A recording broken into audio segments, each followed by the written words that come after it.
लाखों लोगों ने अपनी जान की कुर्बानी दी। 1919 जलियांवाला बाग। आज हमारी बैसाखी का दिन है, लेकिन पूरा पंजाब बैसाखी नहीं मनाएगा। हम सब बैसाखी नहीं मनाएंगे।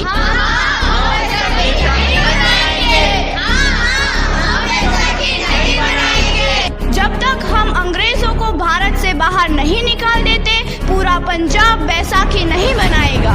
अच्छा, तो तुम सब हमारा विरोध करता है, भाग जाओ यहाँ से, इसका अंजाम बहुत ही बुरा होगा।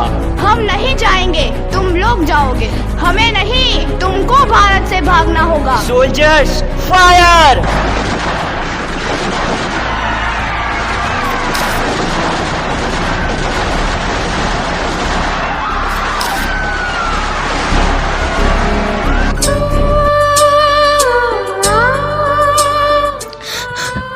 ज़मीन हमारी, ये धरती हमारी, ये खेत हमारे। अभी थोड़ी देर पहले हमारी ये फसलें लहरा रही थी, पर इन अंग्रेज़ों ने हमारी फसलें बर्बाद कर दी। इन अंग्रेज़ों ने एक ही झटके में इन सब फसलों को काट दिया। अंग्रेज़ों, तुम्हारे इस अत्याचार से हम डरेंगे नहीं। इस अत्याचार का बदला लेकर रहेंगे, हम आजादी लेकर रहेंगे। जलियांवाला बाग हर हिंदुस्तानी की आंख नम कर गया। इस कांड में कितने मासूमों की आहुति चढ़ गई, इतनी हैवानियत से इंसानियत कत्ल कर दी गई। जलियांवाला बाग के हत्याकांड ने आजादी की आग में घी देने का काम किया। मासूम औरतों, बच्चों की दर्द भरी चीखें और सिसकियां इनकलाब का गूंज बनकर उभरी। लाला लाजपत राय, भगत सिंह, राजगुरु, सुखदेव सरीखे क्रांतिकारियों ने भारत की इस जमीन से विदेशी दरिंदों को निकाल फेंकने के मंसूबे मजबूत कर लिए। 8 अप्रैल 1929 लाला लाजपत राय के नेतृत्व में साइमन कमीशन के खिलाफ एक भारी जुलूस निकाला गया। साइमन कमीशन वापस जाओ! साइमन कमीशन वापस जाओ! साइमन कमीशन वापस जाओ! साइमन कमीशन वापस जाओ! साइमन कमीशन वापस जाओ! Simon commission go back! Simon commission go back! Simon commission go back! Simon commission go back! बेवकूफ इंडियंस, तुमको हमारी बात समझ में नहीं आती। Stop this! Simon commission go back! नहीं मानता, आई से स्टॉप दिस! लाला जी, आप आगे बढ़ो, हम आपके साथ हैं।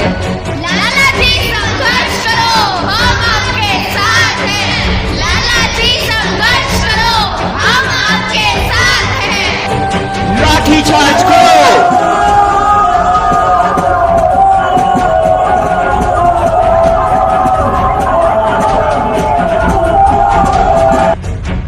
लाला जी को तो बहुत गहरी चोट लगी है, उनका सर फट गया है। मेरे शरीर में लगी एक एक लाठी अंग्रेजी सरकार के कफन में कील का काम करेगी। ये आजादी की लड़ाई रुकनी नहीं चाहिए। ये जिम्मेदारी मैं तुम सबको सौंप कर जा रहा हूँ।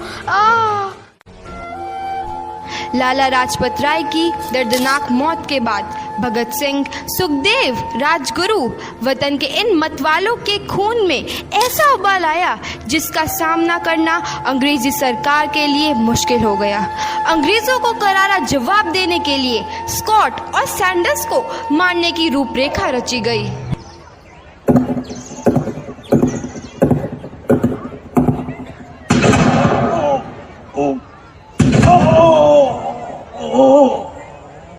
सैंडर्स मारा गया। चारों तरफ तहलका मचा था। दीवारों पर लिखा था, लाला जी की मौत का बदला ले लिया गया है। भगत सिंह समेत सभी वहां से फरार हो गए। 8 अप्रैल 1929 दिल्ली में ब्रिटिश सरकार की सेंट्रल लेजिस्लेटिव असेंबली की बैठक में 2 बम धमाके की आवाज सुनाई दी।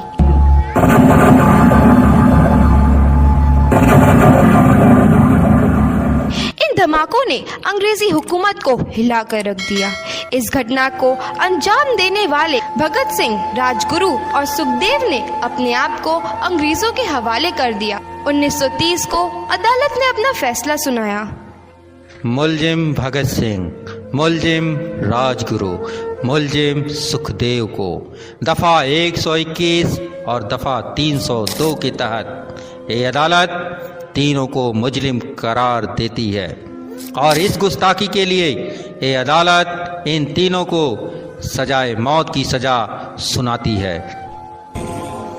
सरफरोशी की तमन्ना अब हमारे दिल में है, देखना है जोर कितना बाजुए कातिल में है।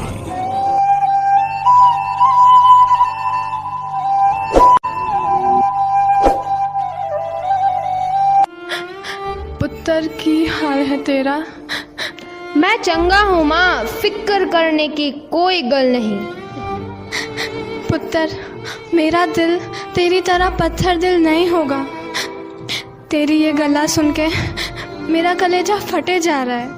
माँ, मेरा दिल कोई पत्थर जैसा नहीं है, एक वतन परस्त का दिल है जो मेरे देश प्रेम के जज्बे को ताकत देता है। बेटा, मेरा लाल।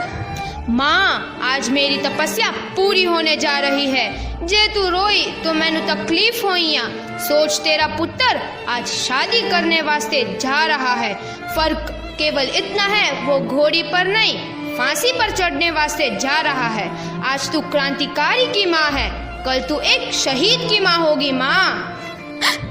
पुत्र भगत, तू इतनी छोटी उम्र में हम सबको छोड़ के चला जाएगा?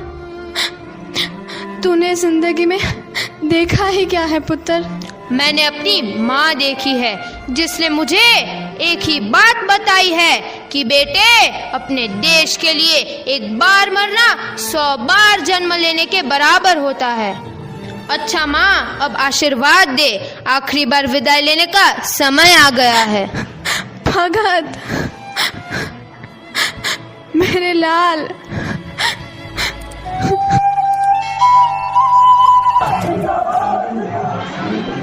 भगत सिंह, तुम्हारी कोई आखिरी ख्वाहिश? हमारे हाथ खोल दिए जाए। हम तीनों दोस्त एक दूसरे से गले मिलना चाहते हैं। इनके हाथ खोल दिए जाए।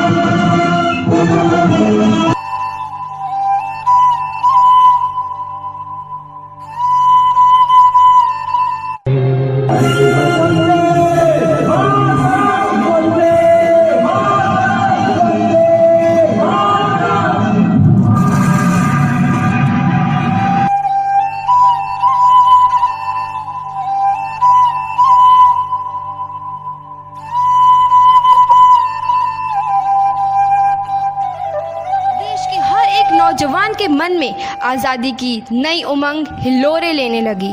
अंग्रेजों भारत छोड़ो का नारा जोर पकड़ रहा था। सबने एक आजाद भारत का सपना देखना आरंभ कर दिया था। हर कोई अपने अपने ढंग से इस महायज्ञ में अपनी आहुति दे रहा था। सुभाष चंद्र बोस, रानी लक्ष्मीबाई, तात्या टोपे और मंगल पांडे जैसे शहीदों की कुर्बानी रंग लाई। 15 अगस्त 1947 को भारत आजाद हुआ।